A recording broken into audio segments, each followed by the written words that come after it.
주님, 부족한 중에 입술을 통하여 주님의 말씀을 대변하게 하시니 감사합니다. 저의 인간의 소리를 하나님 전하지 말게 하시고 오직 제 입술을 통하여 주의 말씀만 선포되기를 원합니다. 하나님, 전하는 자, 듣는 자가 같은 마음으로 같은 은혜를 경험할 수 있게 하시고 이 말씀이 단지 귀에 듣고 그것으로 끝나는 것이 아니라 이 말씀이 저희들의 삶 속에서 구체적으로 나의 가정과 나의 주변 사람들 또한 이 전체 사회를 움직일 수 있고 적용할 수 있는 그런 우리의 말씀이 될 수 있도록 도와주시옵소서. 예수님의 이름으로 기도드립니다. 아멘.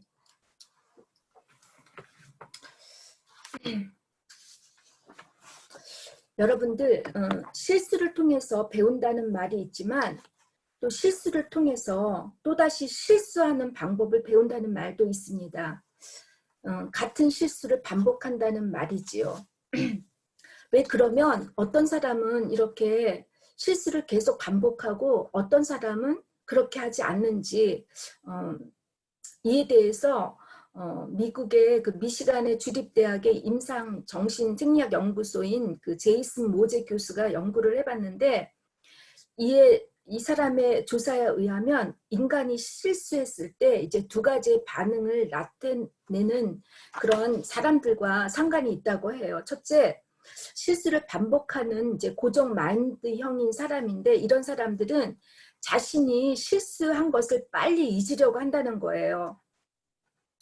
이미 자기가 저지른 실수를 그 잘못을 직면하면 그 자체가 부끄럽고 불편하기 때문에 자신의 실수를 합리화하거나 혹은 지금 갖고 있는 이 부정적 생각을 빨리 체인지하려고 다른 긍정적인 생각으로 대체한다라는 거예요. 이런 사람들의 경우는 똑같은 실수를 반복한다고 합니다. 그런데 반대로 그 성장 마인드형인 사람들은 자신이 저지른 그 실수를 경고로 받아들이고 또 이 경고를 받아들일 뿐만이 아니라 자기가 왜 이런 실수를 했는지 생각해보고 돌이켜보고 회개하고 인정하고 그렇게 되면 다른 반복되는 실수를 안 한다라는 거야. 왜냐하면 그때 했던 그 실수를 생각하면 너무 자기가 고통스럽고 아프니까 그런 실수를 두 번 다시 안 한다라는 거예요. 자신의 실수를 있는 그대로 인정하고 자신의 잘못을 뒤돌아보는 시간은 쉽지 않아요. 괴롭고 고통스럽고 때론 부끄럽기까지도 합니다. 이 시간이 얼마나 힘들고 괴로운 것인지 뼈저리게 동감할 때 우리들도 실수를 반복하지 않으려고 하죠. 그 실수할 때 그 달콤한 욕구보다 실수하고 나서 그 괴로워하는 시간이 더 고통스럽기 때문이에요. 우리들 중 여러분 한 번도 실수와 잘못을 반복하지 않은 사람은 없을 거라고 생각해요. 그런 사람이 있어요? 없을 거라고 믿어요. 아니 우리 교회는 또 그렇지 않은 사람도 있을 거라고 생각해요. 우리 모두가 한 번쯤은 시행착오를 다 해봤을 거예요. 이 실수에는 사회적 지위나 출신과 상관이 없어요. 또 사회적 지위가 높으면 높을수록 권력을 많이 가진 사람이면 가진 사람일수록 실수하기가 더 쉬워요. 또 믿음이 좋고 나쁜 것도 상관이 없어요. 여러분들 믿음이 좋은 목회자들 보세요. 계속 실수해요. 저도 그렇고. 그렇다고 해서 제가 여러분보다 믿음이 좋다라는 건 전혀 아니에요. 성경을 보면 성경에 나오는 그 대표적인 인물들이 다 한 번씩 실수를 했어요. 우리들보다 더 심한 실수한 사람도 많아요. 여러분 오늘은 이 본문 말씀을 통해서 아브라함이 왜 이렇게 반복되는 실수를 했는지 이거에 대해서 여러분과 제가 나누려고 해요. 아브라함이 첫 번째 나눴던 실수 여러분들 다 기억하시죠? 창세기 12장에 나와요. 제가 여러분들께 지난번 설교했던 것 잊어버리지 않고 다 기억하시리라고 생각합니다. 아브라함이 이제 갈대아 우르를 떠나서 가나안 땅으로 이제 도착했는데 그곳에 무엇이 일어났죠? 기근이 일어났다고 했어요. 그래서 아브라함이 그 기근을 피하려고 풍요가 있는 애굽 땅에 자기의 족속들을 데리고 이제 떠났는데 그곳에 이제 애굽 사람들 때문에 자기 아내 사라가 너무 이쁘니까 자기가 어떻게 될까 두려워서 사라를 누이라고 속이고 애굽 왕 바로에게 사라를 넘기려고 해요. 그런데 하나님께서 그걸 아시고 바로의 손에서 사라를 구원해 줬다는 말씀이었습니다. 오늘 본문 내용도 아주 비슷해요. 이제 그 아브라함이 지은 죄의 그 잘못이 24년 후에 똑같은 일이 벌어져요. 아브라함이 그랄 땅으로 떠났다라고 기록이 되어 있어요. 자신의 생명을 지키기 위해 사라를 이제 누이라 속이고 그랄에 있는 그 왕 아비멜렉에게 넘기려고 하자 이제 하나님께서 또 아브라함과 사라를 구원하시는 그런 장면이 나와요. 아브라함이 왜 이렇게 두 번씩이나 실수를 반복하는지 이것은 아브라함에게 있는 것만이 아니라 저와 여러분 모두에게 또 있으니까 오늘 이 말씀을 통해서 우리가 더 이상 실수를 반복하지 않으려면 아브라함이 왜 이런 실수를 했는지 함께 나누면서 우리가 생활에 적용했으면 좋겠습니다. 아브라함이 반복해서 실수한 첫 번째 이유는 아브라함이 있어야 할 곳, 축복받아야 할 자리를 떠났기 때문입니다. 하나님께서 그에게 지금 있는 곳 헤브론에서 분명 1년 후에 이삭을 낳을 것이라고 이렇게 약속을 했는데 왜 갑자기 그가 네게부 땅으로 이사를 가고 그 네게부 땅에 있는 가데스와 술 사이에 있는 그랄에 머물렀는지 그 이유가 나오지 않아요. 네게부란 남쪽이라는 뜻이고 건조하다라는 의미가 담겨 있는 것을 봐서 이곳 지역이 애굽처럼 풍요가 있는 지역이 아니었다라는 거예요. 그러면 가뭄 때문에 떠난 것은 아니죠. 이 지역은 아주 매우 건조하고 바위 투성이 지역으로서 이게 건기와 그 우기가 심해가지고 여기에서 농사를 지을 수가 없대요. 그 강우량이 너무 부족해가지고. 제가 이 말씀을 왜 이 아브라함이 갑자기 헤브론 땅을 떠나서 그랄을 갔을까? 제가 여기저기 다 알아봤는데 정확하게 나오는 것들이 그 해석들이 제 마음에 드는 게 없는데 딱 한 가지가 제가 그 해석이 마음에 드는 것 중에 뭐냐면 이게 기근 때문에 떠난 게 아니라 아브라함이 그때 소돔과 고모라가 물과 유황으로 멸망하는 것을 봤다라고 했잖아요. 그래가지고 멀리서 그 연기 나는 거를 보고 이 아브라함이 두려웠을 것 같아요. 이제 말하자면 지진이 일어나면 우리 지진 무서워서 다른 데로 떠났듯이 소돔과 고모라의 그 멸망을 보고선 이 아브라함은 여러분들이 지도를 한번 보세요. 네게부 땅이 소돔과 고모라에서 남쪽으로 이렇게 떨어져 있어요.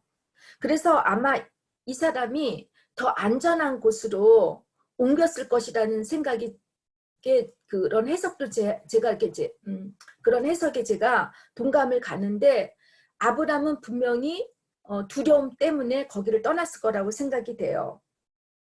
아브라함과 사라가 그랄로 떠나기 전 20년 동안 헤브론에서 믿음 생활을 하며 잘 살았어요. 물론 실수도 했지만 그곳에서 하나님과 깊은 교제와 은혜를 나눴고 언약의 백성으로서 할례도 치렀고 또 천사들도 잘 영접했고 소돔과 고모라에 있는 룻을 위해서 열심히 중보기도 하면서 하나님과 친밀한 관계와 교제를 가졌고 신앙생활을 했는데 이 소돔 땅에 불과 유황을 보자 이 심판받는 게 두려워서 그는 떠났던 것이라고 생각해요.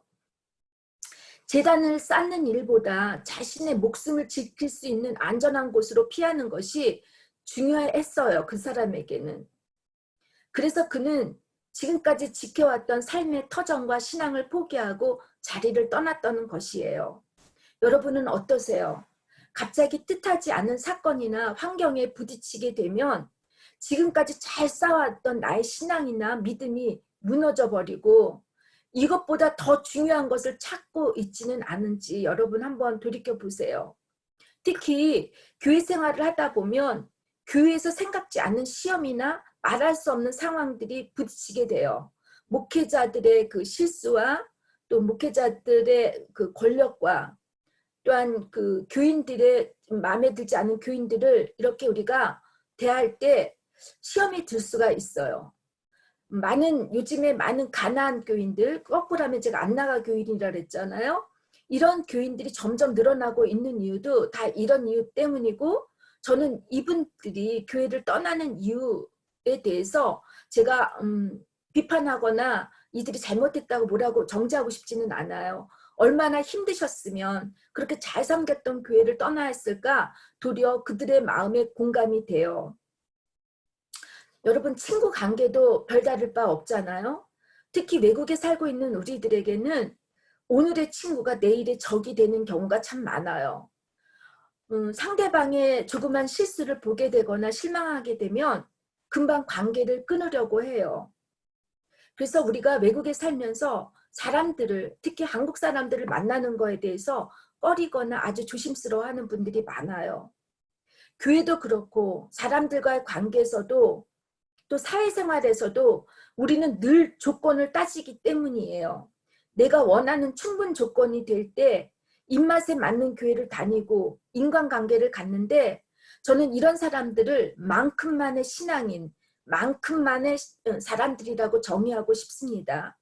내가 보는 만큼, 내가 염려하는, 내가 원하는 만큼, 내가 할 수 있는 만큼만 신앙생활을 하고 만큼만 사람을 만나려고 해요. 이렇게 만큼만 하는 신앙인들은 자신이 원하는 조건이 맞지 않으면 언제든지 그 자신의 자리를 지키지 않고 재단을 지키지 않고 다른 곳으로 떠나는데, 유감스럽게도 대부분 이런 이유로 떠나는 사람들은 새로운 곳에서 똑같은 어려움을 겪는 사례들이 정말 많아요. 교인들은 말할 것도 없고 목회자도 마찬가지예요.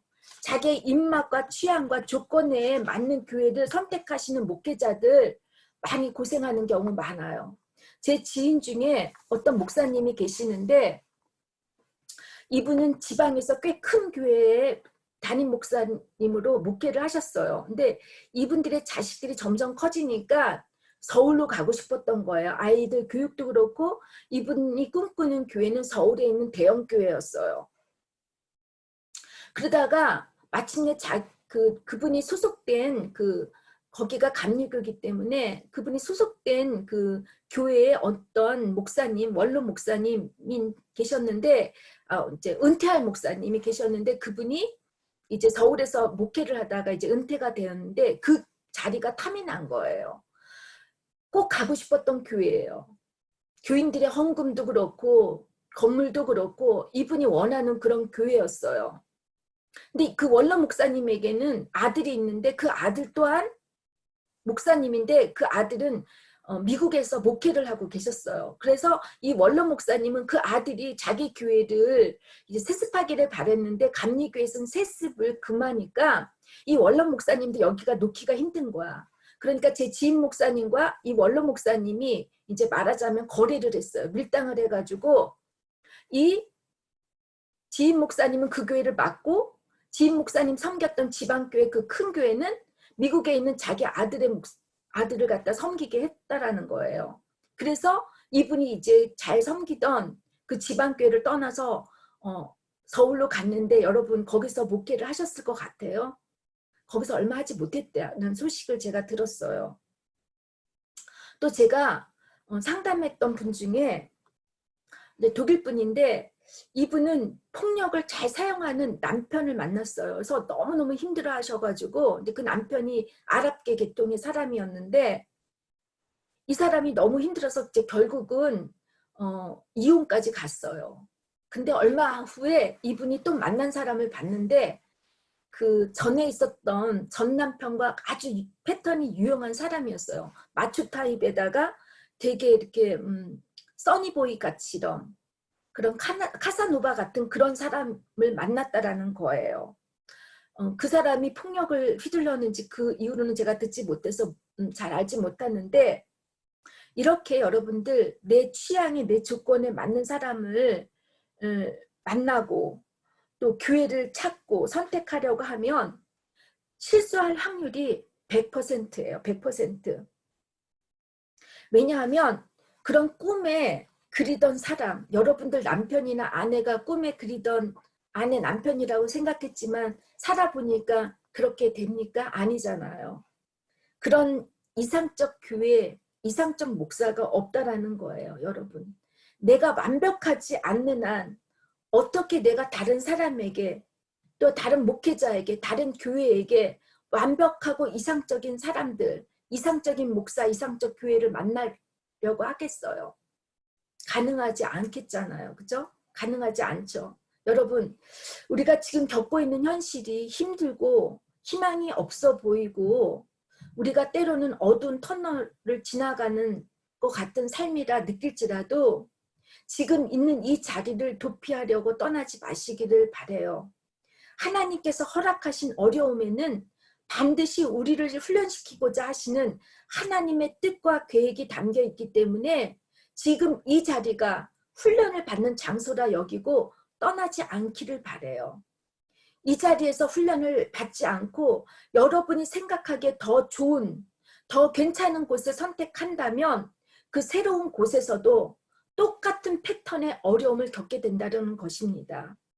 교회도 마찬가지예요. 설사 교회 교인이나 목회자가 내 마음에 맞지 않는다 해서 더 좋은 조건의 교회를 찾아 떠나시련다면 여러분 바로 떠나기 전에 여러분의 신앙생활을 뒤돌아보고 회개하고 화해를 이루고 떠나가셨으면 해요.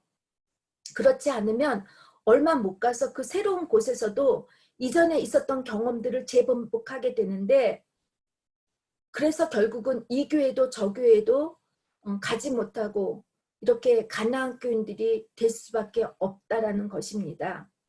여러분, 환경은 조건에 있는 것이 아니라 나의 믿음에 달려 있습니다. 우리가 실수와 잘못을 반복하지 않으려면 이 조건을 보고 선택하지 말고 보이지 않는 하나님의 뜻이 보일 때까지 믿음의 눈으로 보시고 여러분이 지켜야 할 자리를 잘 지키시고 인내할 때 하나님의 축복의 영광을 여러분들이 경험하실 수 있습니다.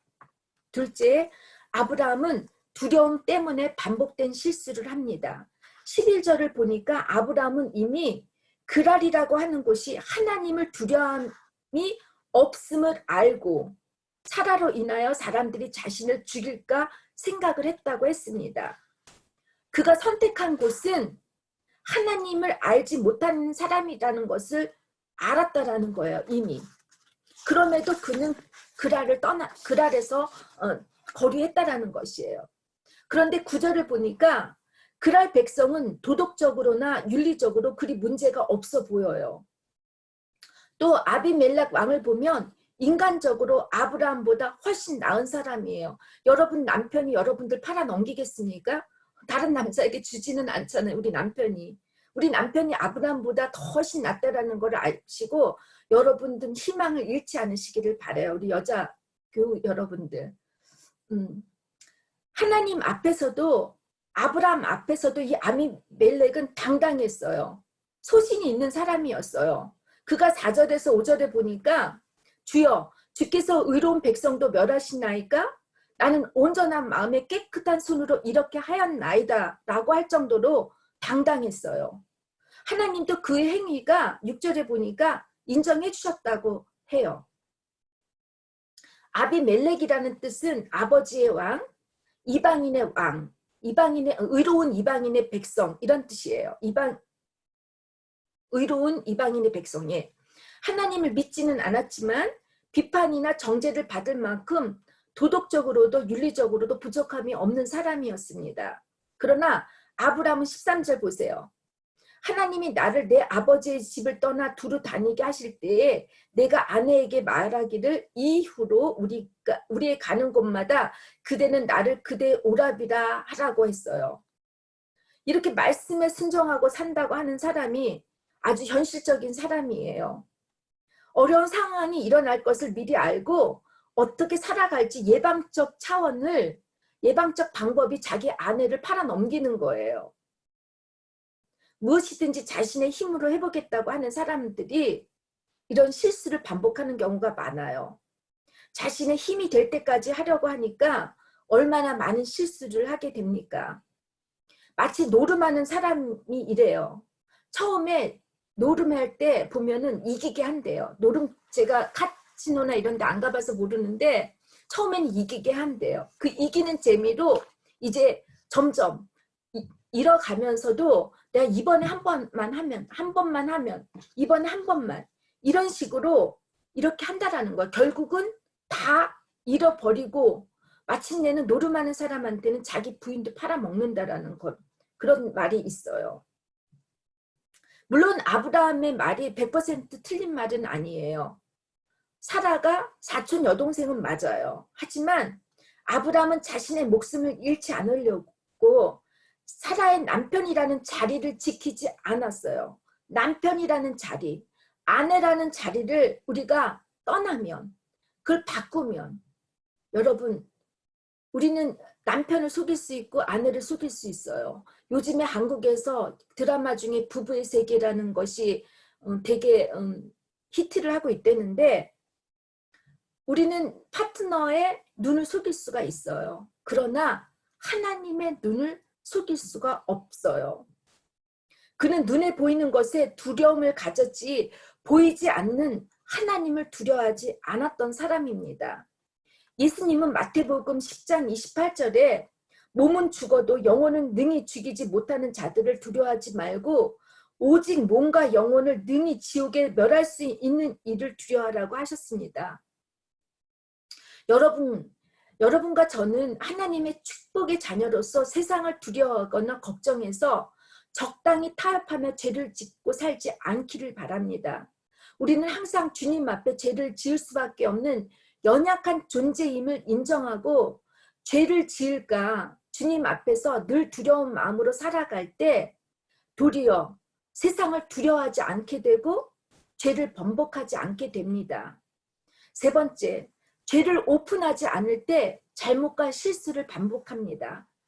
아브라함은 아비멜렉을 깐족같이 속였습니다. 그러나 하나님께서 아비멜렉에게 꿈으로 나타나셔서 사라가 유부녀임을 알려주고 사라를 돌려보내주지 않으면 그뿐 아니라 그에게 속한 모든 사람들을 죽게 할 것이라고 말씀하셨습니다.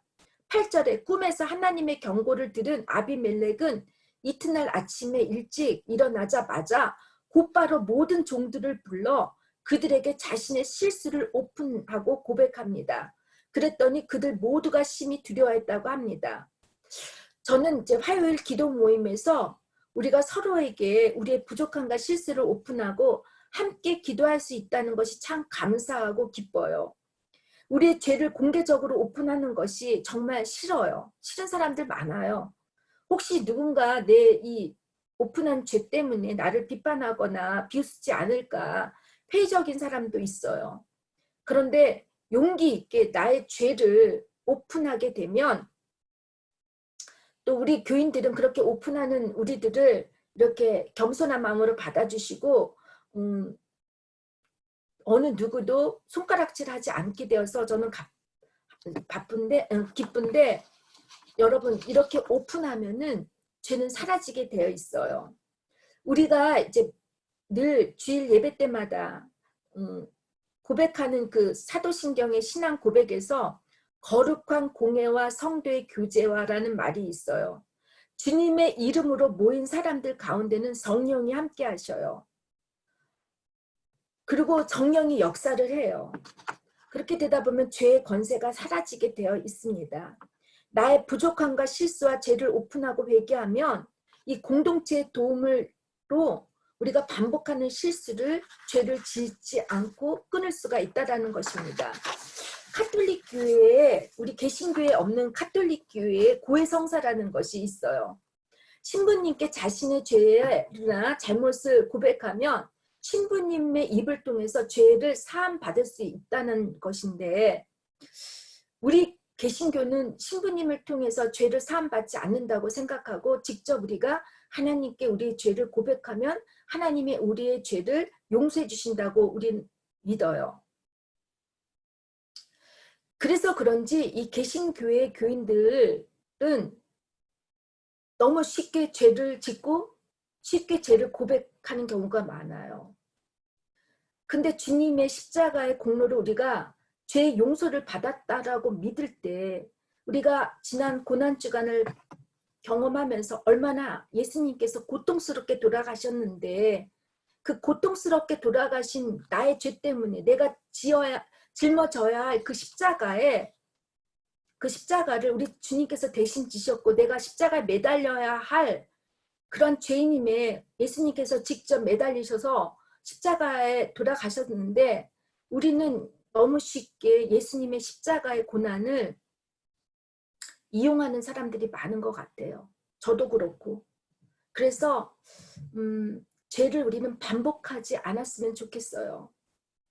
은밀한 죄, 남이 알게 부끄럽고 수치스러울지라도 하나님 앞에서 하나님의 임재와 성령께서 함께 하시는 공동체 앞에서 고백하실 때 여러분의 잘못과 죄를 반복하는 일이 없어요. 이제 말씀을 맺겠습니다.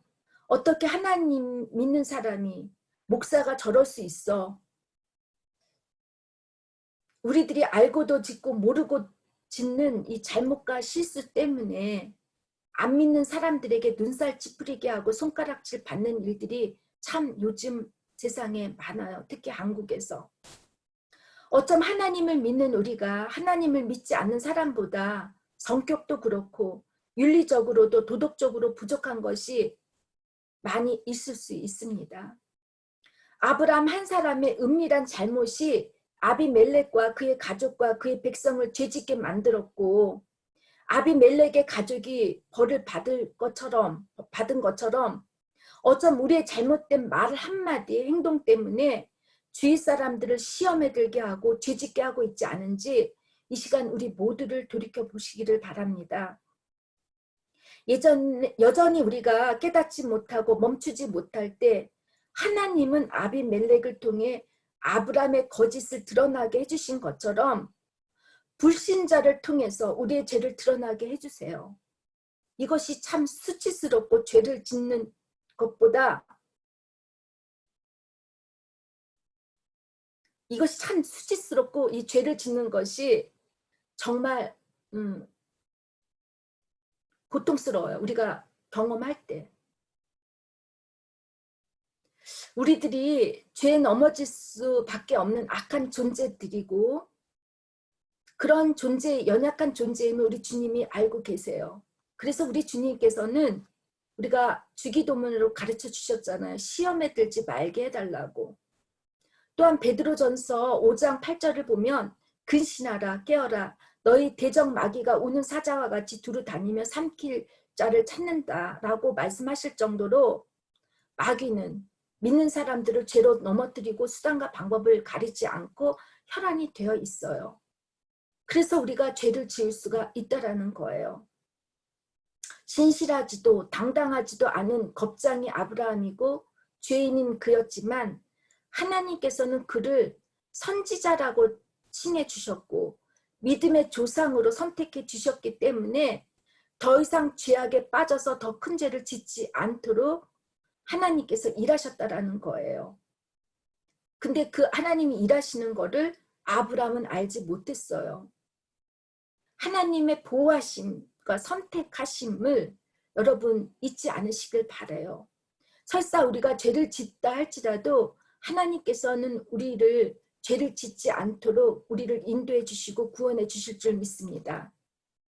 아비멜렉보다 못난 아브라함이었지만 하나님은 어떻게 하셨어요? 그의 기도를 통해 아비멜렉과 그의 온 가족들을 하나님께서 치료해 주시고 태의 문을 다시 열어서 자신의 축복을 주셨다고 했습니다. 여러분과 제가 세상 사람보다 더 부족하고 흠이 많고 여러분도 마찬가지예요. 우리 교회에서는 안 믿는 남편들이 있어요. 여러분들이 남편보다 더 낫다라고 저 생각하고 싶지만 여러분 자신이 알고 계실 거예요. 우리가 세상 사람보다 더 나은 사람은 나은 사람이라고 그렇게 해야겠죠? 그러나 하나님께서 우리가 그렇게 부족함이 많아도 안 믿는 남편, 안 믿는 자녀, 안 믿는 주위 사람들을 위해서 우리가 축복하고 기도하면 그들도 함께 축복을 받는다라는 거예요. 우리가 너무 잘나서 누구를 위해서 축복하고 기도하는 거 아니에요. 제가 정말 훌륭한 목회자라면 하나님이 제가 누구를 위해서 기도했을 때 그 기도 안 들어주셨을 거라고 생각하는데, 저의 부족함에도 하나님은 제가 누군가를 위해서 중보기도 하면 하나님이 들어주셨어요. 저의 믿음하고 상관이 없어요. 여러분, 5월은 가정의 달이에요. 아브라함과 사라가 남편으로서, 아내로서 자신의 부부의 자리를 잘 지키고 또한 거주한 그 자리를 잘 지켰더라면 하나님께서 얼마나 더 많은 축복을 해주셨겠어요. 여러분은 부부의 자리, 가정이라고 하는 그 울타리를 하나님께서 잃지 않도록 지켜주시리라고 저는 믿어요. 그렇기 때문에 여러분들 혹시 가정이나 또한 우리 교회는 다행히 그런 건 아니지만 여러분이 사회생활을 하거나 직장생활을 할 때 또한 공부할 때 그것이 위태위태하고 어렵다 할지라도 여러분이 있어야 할 자리를 잘 지킨다면 그곳에서 하나님의 축복이 임재하리라고 저는 믿습니다. 여러분들 지금 있는 자리에서 염려하지 마시고 두려워하지 마시고 보이지 않는 하나님께서 보여주실 때까지 간절히 사모하며 기도하실 때, 그럴 때 하나님께서 함께 하신 것 믿고 의지하며 잘 승리하시기를 주님의 이름으로 축원합니다. 이제 다 같이 기도하겠습니다. 사랑의 하나님, 더 이상 우리는 눈에 보이는 것, 귀에 들리는 것, 느끼고 경험하는 현실에만 이끌려 인간적 꼼수로 문제를 해결하려다가 실수를 반복하지 않도록 보이지 않고 일하시는 하나님을 믿고 바라볼 수 있도록 하여 주시옵소서. 주님의 이름으로 기도드립니다. 아멘. 이 시간은 우리 헌금 찬양 부르시겠습니다.